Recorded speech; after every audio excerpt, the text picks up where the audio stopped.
Sim, a gente Então o primeiro superchat que não vai aparecer aí, porque ele foi feito, sei lá, 4 horas da tarde. Uma da manhã de ontem. A gente ainda não estava no ar. É o Barman das Horas Vagas.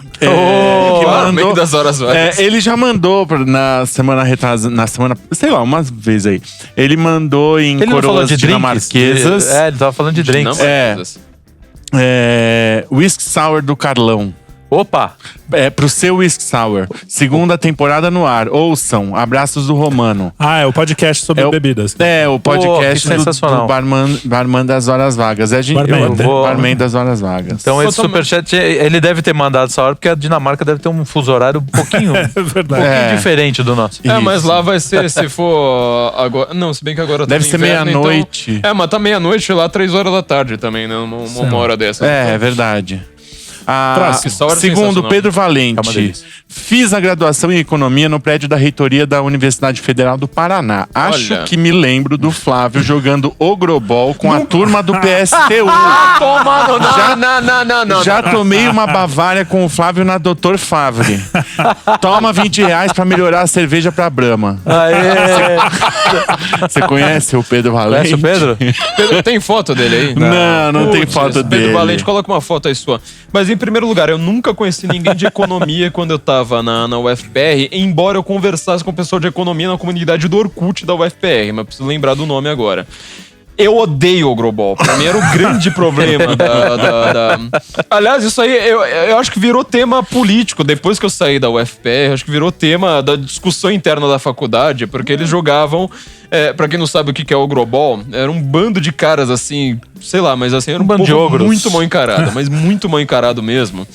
Que eles ficavam jogando, às vezes quando era com uma peteca, ficavam jogando lá uma espécie de futebol com uma peteca, só que assim, uns chutes violentos. E os prédios da reitoria, que são os prédios Dom Pedro I e Dom Pedro II, eles têm um pátio que você precisa atravessar. E às vezes você podia tomar uma petecada, então você não tinha tanto medo assim de tomar um chute violento com uma peteca, pra você falar, uma peteca não vai doer muito. Mas várias às vezes eles estavam jogando com uma bolinha de tênis. E tinha até uma menina que jogava com o cabelo raspado, assim, que eu falei assim, cara, a última mulher com quem eu pretendo cair na porrada na minha vida é com essa cidadã. Você tem certeza que era menina? Cara, tinha aquele formato, né? Era XX ou XY? Tinha aquele formato. Jogava de top, né? E, cara, assim, mas a quantidade de vezes que aquela bolinha de tênis veio a uma velocidade da luz, acima do meu lado, assim, tirando. Então, nunca fiz isso. E mesmo porque se eu já sou magro hoje, eu era esquelético naquela época, não tinha a menor capacidade de jogar o Ogrobol, mas é interessante encontrar alguém. Na minha infância era fute-porrada. Lá no meu prédio a gente jogava fute-porrada. Soltava a bola e aí, bicho. Na minha infância era Barbie. Salve-se quem puder. Não, você só podia bater no outro com a bola. Então tinha que dar as bicudas. Foi assim que eu me criei. Vai lá, next. Samara Pinheiro. Flávio, em Deus Vult, você cita que Allan Kardec acreditava que nascer no continente africano era uma espécie de punição. Minhas palavras, tá? Qual a tua referência?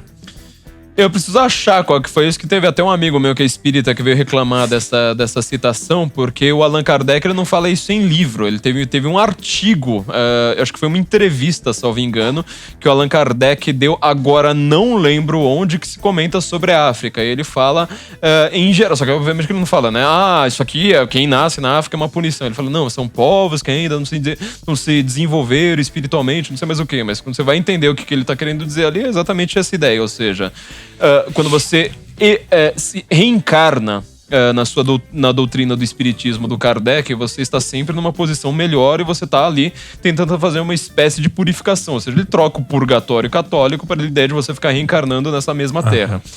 E ali ele comenta sobre a diferença de civilizações, ele pega o que era o pensamento, e aí é o que eu acho que é mais simples de se entender, o pensamento do New Age completo, ou seja, não era Allan Kardec que pensava isso, a frenologia pensava isso, o Swedenborg pensava isso, a Blavatsky pensava isso, todos os caras que se envolveram com alguma espécie de espiritismo pensavam exatamente, rigorosamente a mesma coisa, ou seja, alguns povos, que são os povos europeus, eles estão mais desenvolvidos por terem se reencarnado várias vezes e terem tradições ali com as quais eles podem trabalhar, por isso que a New Age, mesmo acreditando, sei lá, em alguma forma de espiritismo ou de reencarnação algumas vezes, ela também trabalha com símbolos pagãos. Trabalha com, sei lá, mas essa tradição aqui é dos xamãs antigos e coisas do tipo. O espiritismo do Kardec não faz isso. Mas ele traça essa diferença e ele comenta ali, ou seja, você tem a possibilidade de você reencarnar como uma espécie de purificação em um lugar mais desenvolvido ou em um lugar pior como a África, mas eu sei que isso não tá em nenhum livro dele, tem que procurar assim nas entrevistas de final da vida, né? Kardec, acho que ele não ficou famoso na França, né? O único lugar onde Kardec ficou conhecido foi no Brasil. Curiosamente, o Humboldt, que era um dos irmãos Humboldt, né? O Alexander e o... Nossa, esqueci o outro Humboldt, mas enfim.